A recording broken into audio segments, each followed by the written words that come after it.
A deep dive into the heated exchange between Whoopi Goldberg and Alyssa Farah Griffin on The View, comparing life in the United States and under the Iranian regime. On a recent episode of the popular daytime talk show, The View, a fierce and emotional debate unfolded between longtime co-host Whoopi Goldberg and political strategist Alyssa Farah Griffin. The topic at hand was a highly sensitive and complex comparison. Goldberg insisted that the struggles faced by many Black Americans living in the United States are, in many ways, as brutal and oppressive as life under the Iranian regime, a stance that Griffin quickly challenged, sparking a heated exchange that shed light on differing perspectives about race, oppression, human rights, and freedom. Setting the stage, the core of the argument. Whoopi Goldberg, an acclaimed actress and outspoken commentator, raised a powerful point about the historical and ongoing racial injustices in the U.S., especially focusing on the experiences of Black Americans. During the episode, Goldberg forcefully asserted, "We have been known in this country to tie gay folks to the car," referencing the violent lynchings and hate crimes historically inflicted on marginalized communities. She continued, "Listen, I'm sorry. They used to just keep hanging Black people," drawing attention to the horrifying history of racial violence in America. Her argument culminated in a striking comparison, equating the systemic brutality faced by Black Americans to the oppressive regime in Iran, led by Supreme Leader Ali Khamenei, which is internationally criticized for its severe human rights abuses, including the repression of women, the persecution of religious and political dissidents, and the use of state-sponsored violence. Alyssa Farah Griffin's rebuttal, a different perspective. Griffin, who is considerably younger and represents a different socio-political viewpoint, immediately pushed back against Goldberg's claims. She emphasized that the United States in 2025 is fundamentally different from the Iranian regime today, particularly highlighting the stark differences in freedoms, rights, and daily experiences between the two countries. Griffin pointedly remarked, "It is not even the same.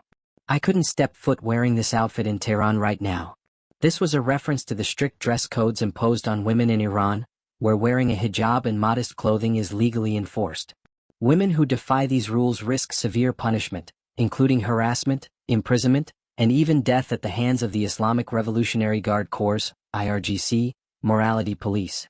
Griffin argued that such draconian restrictions are unlike anything experienced in the United States, no matter its ongoing challenges.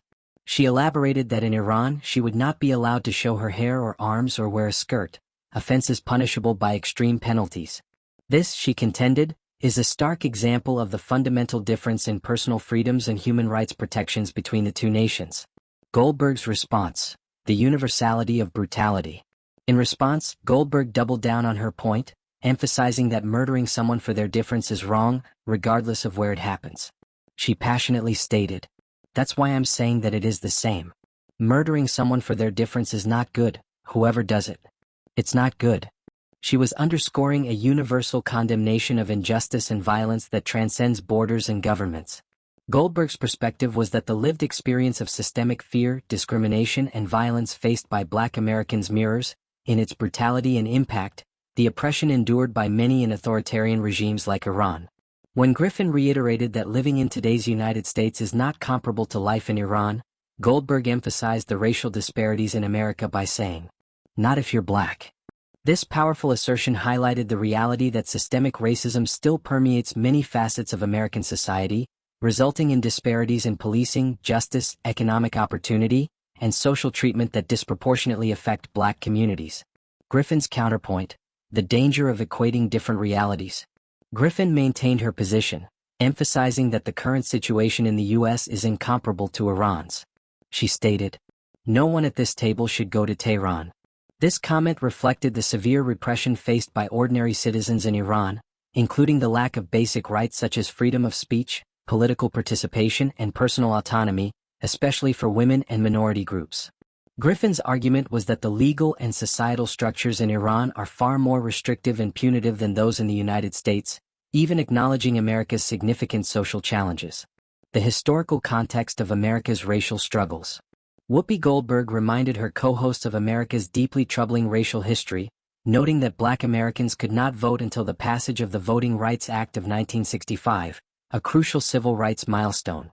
This point brought the conversation back to the systemic barriers and institutionalized racism that have shaped the American experience. She asserted, "They don't have free and fair elections in Iran." Griffin pointed out the ongoing political repression in Iran, noting that its elections are widely considered neither free nor fair, controlled by theocratic and authoritarian powers. This added another layer to the complex comparison between the two countries: the emotional toll and the role of empathy. The discussion grew increasingly personal and emotional. Goldberg admitted, "The US is the greatest country in the world, but every day we are worried. Do we have to be worried about our kids? Are our kids gonna get shot because they're running through somebody's neighborhood?" This statement encapsulated the constant fear experienced by many Black families in America, where violence, police brutality, and systemic inequities create an ever-present sense of insecurity. It's a perspective rooted in lived experience, trauma, and the ongoing fight for equality. Griffin acknowledged the validity of these concerns, expressing that she did not want to diminish the real problems faced by certain communities in the U.S. However, she maintained that there are places much darker than America, where fundamental human rights are utterly denied. Joy Behar's attempt at mediation. Co-host Joy Behar stepped in to mediate the tense discussion. She urged Griffin to try to understand the issue from the viewpoint of Black Americans, saying, "Just try to understand from their point of view, this country does not do them well." Behar's intervention highlighted the importance of empathy and recognizing the subjective experiences of marginalized communities. It's a reminder that while legal frameworks and official policies matter, lived realities often tell a more complex story about justice and freedom. The broader implications: freedom, oppression, and perspective. This exchange on The View is a microcosm of larger societal debates about race, human rights, and the nature of oppression. It illustrates how different lived experiences, historical contexts, and political ideologies shape perceptions of injustice. On one hand, Goldberg's argument reflects the pain, fear, and systemic discrimination that many Black Americans endure, conditions that, while distinct from the authoritarian oppression in Iran, are severe and life-altering.